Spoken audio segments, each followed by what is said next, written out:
There was blood splatter in his room. Okay, tell me where the blood splatter was in his room. On his bed, on his floor. This is Zanaya Jackson.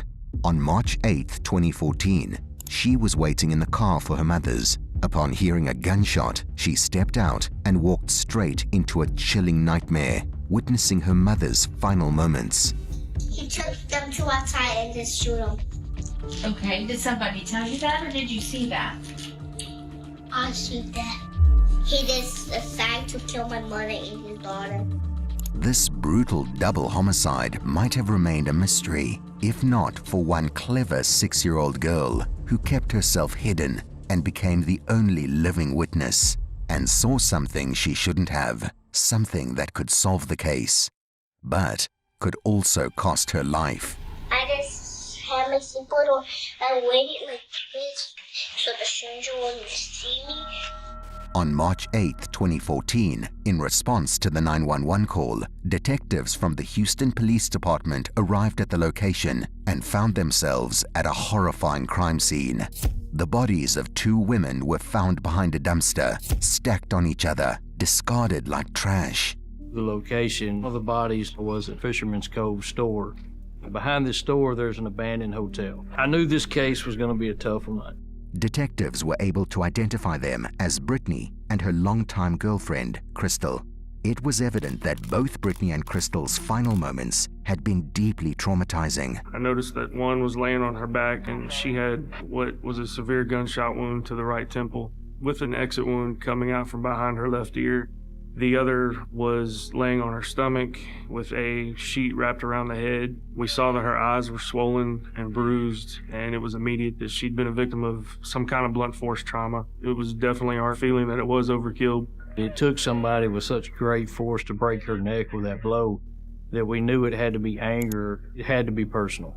And as they began scavenging through the crime scene, they discovered some crucial evidence highlighting the gruesome details of the double homicide. It was a white and green wooden, looked like a shutter for the outside of a window. There were bloodstains on the front of the shutter. During the scene investigation, we were also able to find some tire marks in the parking lot. The marks left behind had an extreme yaw mark, which is when a vehicle is at a high rate of speed and turns, and we could follow that out into the street. The lack of blood at the scene led us to believe that the bodies were dumped from another location. But we didn't know where. As the bodies were sent to be examined closely, detectives made their way to the families of Brittany and Crystal to break the terrible news. When I knocked on the door, the first person I made contact with was Brittany's great-grandmother. My name? Yes, Miss Ma'am. My name is Annie Lee Cosby. She confirmed that Brittany was her great-granddaughter and she had been missing for the last day or so. While we were there, Brittany's father, James Cosby, who also resided with Mrs. Cosby, showed up. What's going on? Are you the father, Brittany's dad? Yes, James. Yeah, Brittany's dad. Yeah, just have a seat.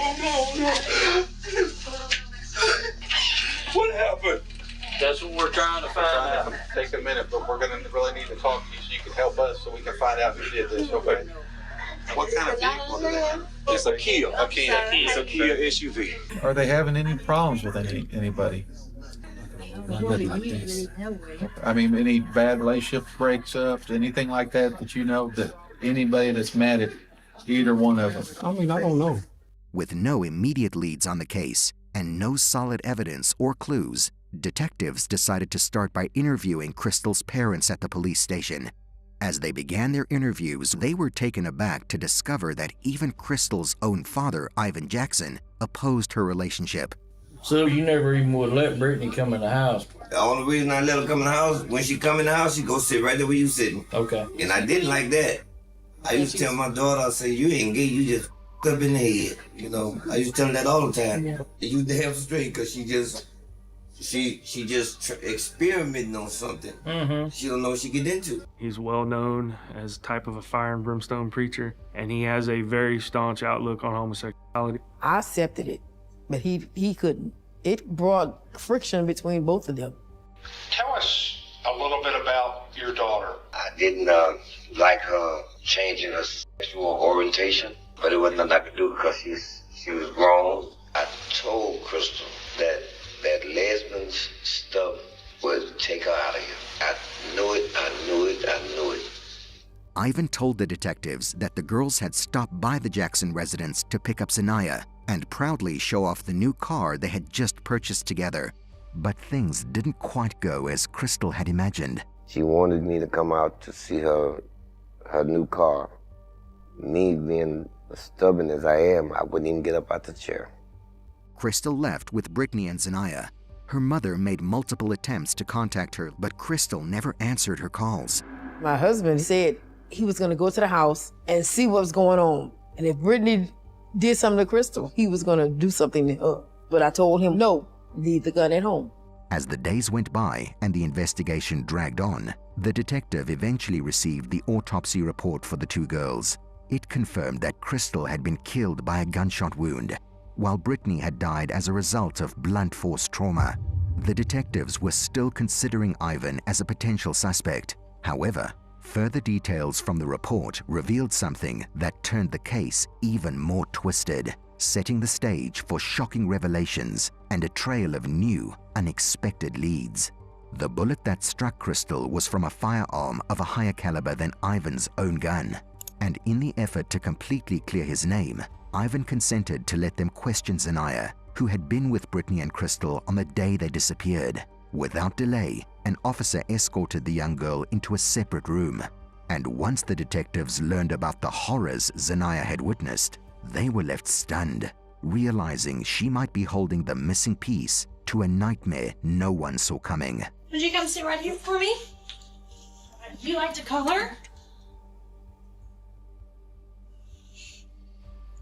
Zanaya, what is the first thing you do when you get to school? Eat breakfast. Tell me everything that happened from that morning to the time you went to sleep. The morning when I was getting ready for school at nighttime, my mama was in the car, me and her. My mama said, stay in the car, and I stayed in the car, so I was taking my mom's on off. During the interview, the information they obtained from Zanaya was in bits and pieces and hard to put together. The police weren't convinced she fully grasped what had occurred that morning until she began describing an encounter she had had with the potential suspect. I heard something, so I thought it was a stranger, so I just sit it back. I just had my seatbelt on. I waited like this so the stranger wouldn't see me. Brittany, Crystal, and Zanaya used to stay at the Crosby residence with James and Annie. Detectives dwelled on the fact that if there was a stranger who had entered the Cosby house that morning, then why didn't James and Annie report it during the first interview? Detective Kitchens, a rookie handling his first homicide case, was certain that whatever Zanaya had witnessed was not a figment of her imagination. Determined to uncover the truth, he brought James Cosby, the only other person present that morning in the house, to the sheriff's office for questioning. You told me last you saw Brittany was Wednesday night? No. Thursday morning? Yeah. What time did Crystal and Brittany? The same time they usually leave every morning. It was like just a normal morning. Nothing was out of the ordinary. Another mystery they couldn't solve was why did Crystal and Brittany leave and not take Zanaya to school that morning? And James didn't seem to have an answer to this either. That's the one thing that's out of the order. I was trying to figure out. That's because if normally they would take her to school, but yet they left her there that morning. No, man, I know you're doing the best you can. And as things come up, you know you got my number, so call anytime. Detectives spent hours interrogating James, trying to get more information out of him, but he wouldn't budge. He kept claiming that he had nothing to do with Brittany and Crystal's murders. In the end, with no solid proof to charge James, detectives had to let him go. But the detectives weren't done with James. They knew he was hiding something. As the investigation progressed, the detectives unearthed additional pieces of evidence that reignited their hopes. Among these discoveries were a bloody fingerprint and CCTV footage that captured the women's car on the night they disappeared. The girls had just purchased their first vehicle, which was a 2006 Kia Sorento. We knew from what Mr. Cosby said they left around 7:30, 7:35 that morning. So we wanted to try to get any video that we could anywhere in that area showing that vehicle. The CCTV footage was from a convenience store parking lot near the Cosby residence. But what they saw in another footage from a different part of the city left them stunned. Neither Brittany nor Crystal was in the driver's seat. Instead, the individual behind the wheel was clearly someone else. Based on the person's height and build, it was evident they were male. Unfortunately, the surveillance camera had been positioned too far away to provide a clear image of the driver's face, leaving the detectives frustrated, yet determined to dig deeper, slowly inching towards uncovering a crucial piece of evidence. The following day, exactly 1 week after the murders, James's family joined hundreds of grieving locals in downtown Houston for a large statewide memorial. On that same day, Detectives Kitchens and his partner decided to visit the Cosby house, hoping to gather more information. Kitchens planned to question James further and, if possible, speak with Annie Lee, Brittany's elderly great-grandmother, who might offer additional insight into the family dynamics. When they arrived at the Cosby house, they learned that James Cosby wasn't home. He was attending a vigil in honor of Brittany and Crystal. Instead, they were met by Annie Lee's cousin, Cora Ledette. So we get to Houcher Street. James Cosby is actually at a vigil, so we speak with a caretaker that's watching Annie Lee Cosby. Cora was watching over Annie Lee that day and had been helping around the house for a few years. Hoping she might have seen or heard something unusual, detectives asked if she had noticed anything suspicious over the past week. Cora hesitated for a moment, then quietly stepped out of the house, gently closing the door behind her. She motioned for the detectives to follow her into the carport, her demeanor suggesting she had something significant to share. As they reached the carport, Kitchens immediately pulled out his recorder, ready to document whatever Cora had to reveal. What she said next hinted at a secret far darker than anyone was prepared for. When I looked around, I noticed that the carport was spotlessly clean, and I had never seen it clean before, never. Even though I had had my grandkids to move trash out of there, it was always debris, something that needed to be cleaned up. Cora quietly informed Detective Kitchens that something about the carport had struck her as unusual. Her tone conveyed a mix of confusion and unease as she emphasized just how out of the ordinary it was. Intrigued, Kitchens began carefully surveying the carport, initially seeing nothing out of place. However, as his eyes scanned the area more closely, he spotted a small pile of bricks on the concrete floor, and tucked beneath them was a detail so subtle yet so sinister that it would change the course of the investigation forever. Why would there be 5 bricks laying here in the carport? There's got to be a purpose for them being there, and what I saw just took my breath away. There was what appeared to be 4 to 5 drops of blood on the ground. I immediately began to look even closer at that point, which is when I noticed 2 more drops of blood up near the door facing. That led me to believe that we may be standing in our crime scene. The discovery sent a jolt of realization through the detectives. They had found what they believed to be the crime scene. Detective Kitchens and his partner, Sergeant Kilburn, arrived at the memorial. They approached James Cosby and placed him under arrest, shocking everyone in attendance. After taking James into custody, Kitchens and Kilburn returned to the Cosby residence to continue their search for evidence. This time, they forced open the garage where James had been staying. Once inside, Kitchens pulled out his UV light, prepared to examine the space more thoroughly. What he saw under the fluorescent glow left him in disbelief. Traces of blood illuminated all around the garage. The evidence was unmistakable. There were bloodstains on the carpet, smeared across the couch, and even on various articles of clothing scattered throughout the room. Blood drops on the door jamb as you come into the house.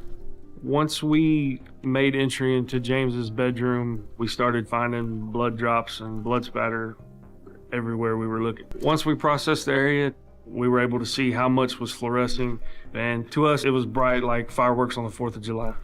Whatever the bloodletting event was, quite a large amount of blood was spilled in that room.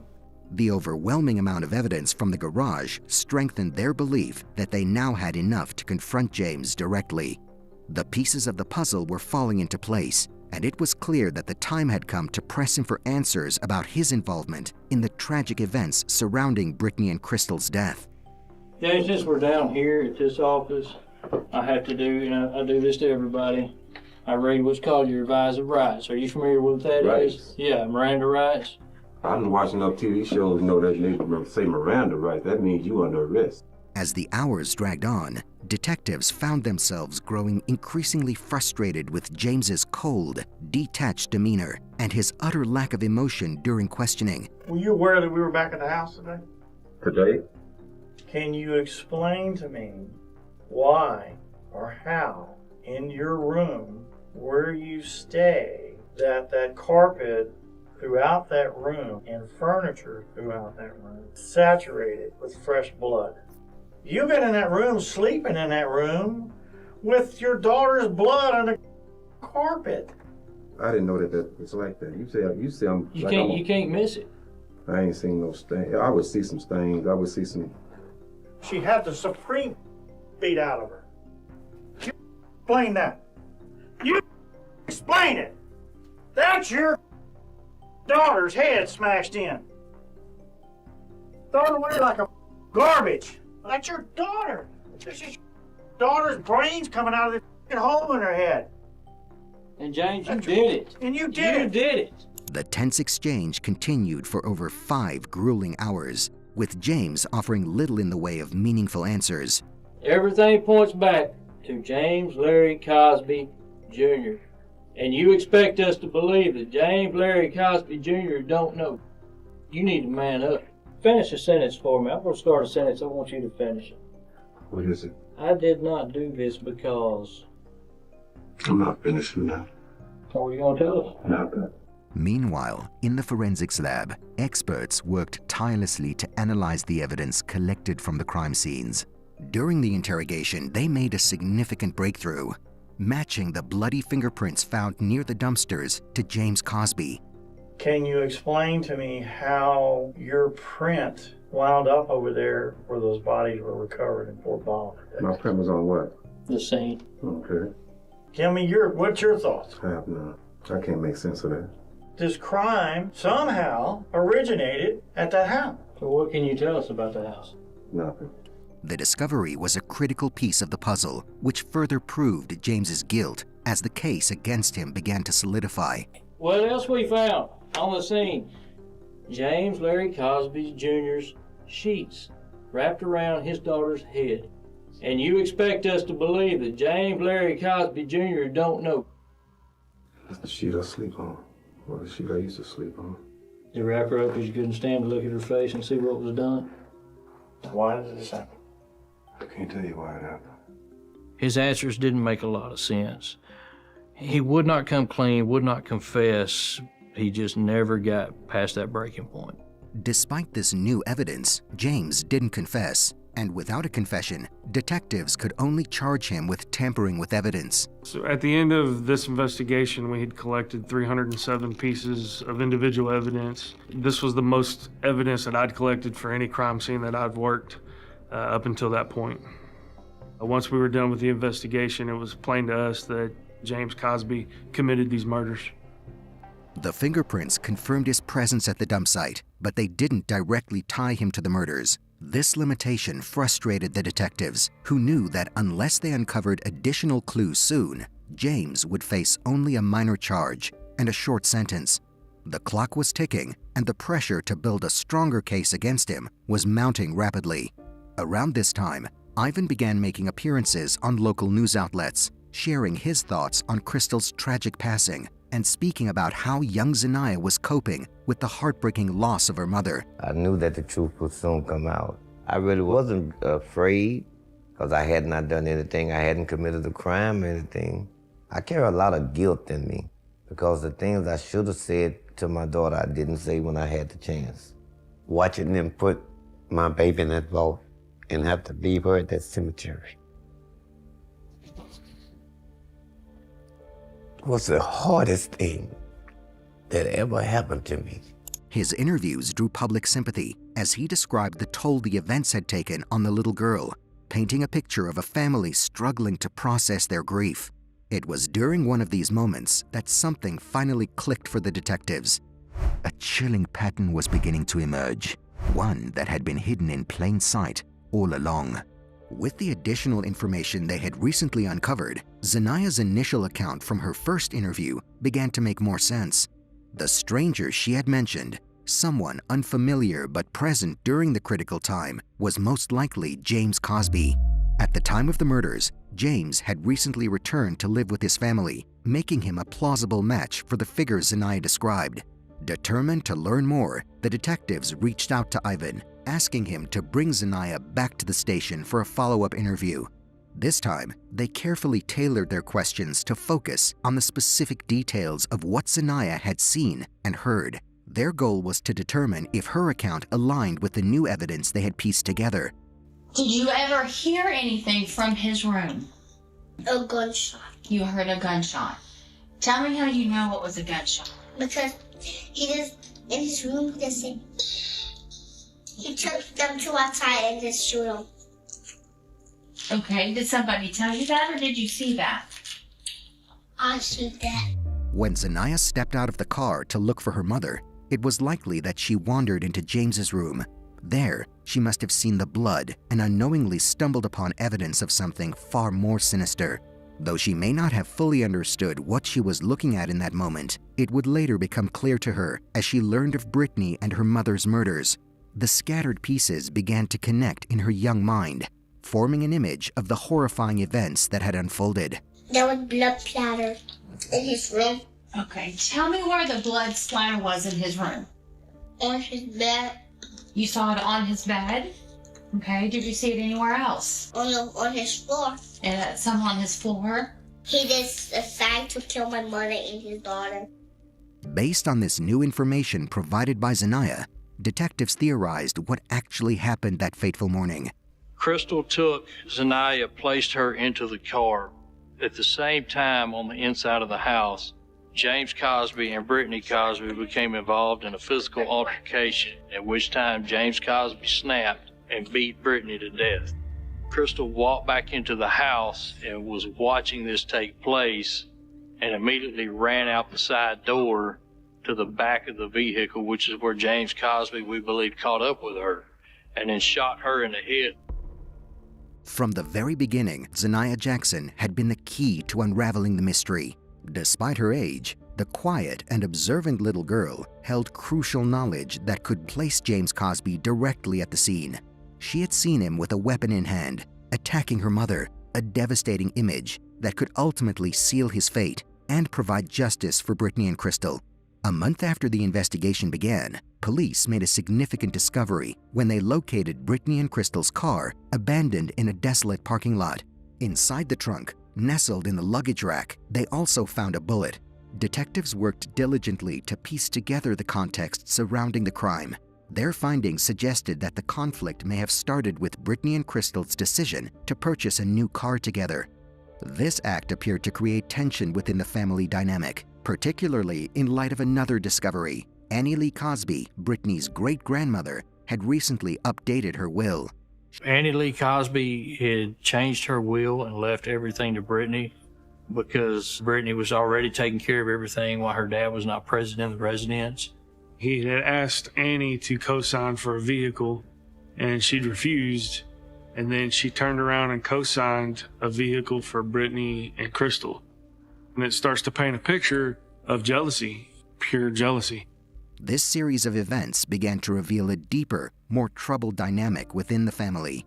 James, who was already grappling with feelings of inadequacy and exclusion, likely perceived any support of Brittany and Crystal as a betrayal.